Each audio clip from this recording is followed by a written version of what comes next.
Bismillahirrahmanirrahim. Assalamualaikum warahmatullahi wabarakatuh.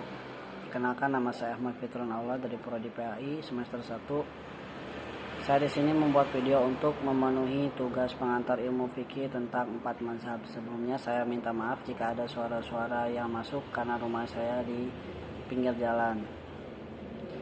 Pertama, dari 4 mazhab dibagi jadi 4 mazhab, yaitu ada Imam Abu Hanifah, Imam Malik, Ibn Anas, ada Imam Asy-Syafi'i, dan yang terakhir ada Imam Ahmad bin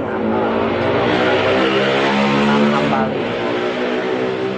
Sebelumnya sekali lagi saya minta maaf karena suara-suara bising. Pertama, dari Imam Ibu Abu Hanifah. Nama lengkapnya itu Abu Hanifah Nu'man ibn As-Sabit At-Taimi. Tempat kelahirannya di Kufah pada tahun 80 Hijriah 699 Masehi dan wafat pada tahun 150 Hijriah atau 767 Masehi. Dalam zamannya beliau adalah maha guru, juga sarjana yang ilmunya luas, pengetahuannya luas, juga ahli di bidang hukum.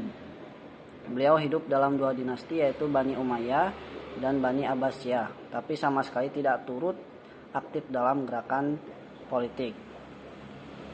Beliau meninggalkan sebuah buku yang dinamai Al-Fiqhi Al-Akbar. Karya beliau dapat dihargai dengan sesungguhnya karena beliau yang pertama mencoba mengkodifikasi hukum Islam dengan memakai qiyas, yaitu ihtisasan dan tradisi masyarakat. Beliau dianggap sebagai pembangun suatu mazhab di mana mempunyai pengikut-pengikut yang tersebar di dunia, utamanya di Turki, Afghanistan, Transjordania, Indochina, dan Soviet, Rusia, dan lain sebagainya. Yang kedua ada Imam Malik ibn Anas. Itu lahir pada tahun 95 Hijriah atau 713 Masehi. Wafatnya pada tahun 179 Hijriah atau 789 Masehi.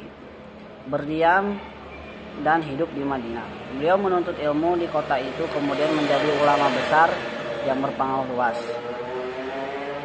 Imam Malik memiliki 2 keistimewaan, yaitu melebihi para ulama pada zamannya, yaitu spesialis ilmu hadis dan memangku jabatan sebagai mufti. Adapun karyanya bernama Al-Muwatta, yaitu kumpulan hadis-hadis yang disusunnya.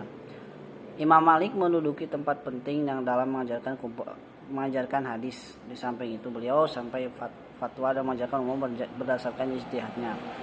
Yang ketiga ada imam besar juga, Imam Syafi'i, itu nama aslinya Muhammad bin Idris Asy-Syafi'i. Dilahirkan di Gaza pada tahun 150 Hijriah atau 757 Masehi dan meninggal di Kairo pada tahun 204 Hijriah atau 820 Masehi. Beliau punya silsilah kefamilian dengan Nabi. Dari keturunan Muthalib ibn Adil Manaf, dilahirkan sebagai seorang yatim. Sejak kecil Imam Syafi'i beliau tumbuh dalam menuntut ilmu di Mekah. Bersama dengan ibunya dia hidup dalam keadaan miskin sejak usia yang masih sangat muda. Dia telah menghafal Al-Quran 30 juz. Terkenal sebagai seorang yang jenius, memiliki kecerdasan luar biasa. Pernah pula belajar tentang hadis kepada Imam Malik sebagai gurunya. Yang keempat adalah Imam Ahmad bin Hambal atau Imam Hambali. Dilahirkan di Baghdad pada tahun 164 Hijriah sampai 780 Masehi dan wafat di Baghdad pada tahun 241 Hijriah atau 855 Masehi. Beliau terkenal ahli dalam bidang hadis, fikih, dan teologi. Waktu Asy-Syafi'i mau meninggal, dia berkata, "Saya tidak meninggal di Baghdad orang yang lebih utama, alim yang lebih cerdas selain dari Imam Hambali ini." Pertama kali beliau belajar pada Imam Syafi'i dan setelah cukup ilmu dan peralatannya, lalu berijtihad merintis suatu mazhab tersendiri. Dari yang saya dapat, dalam setiap imam ini saling berkesangkutan satu sama lainnya.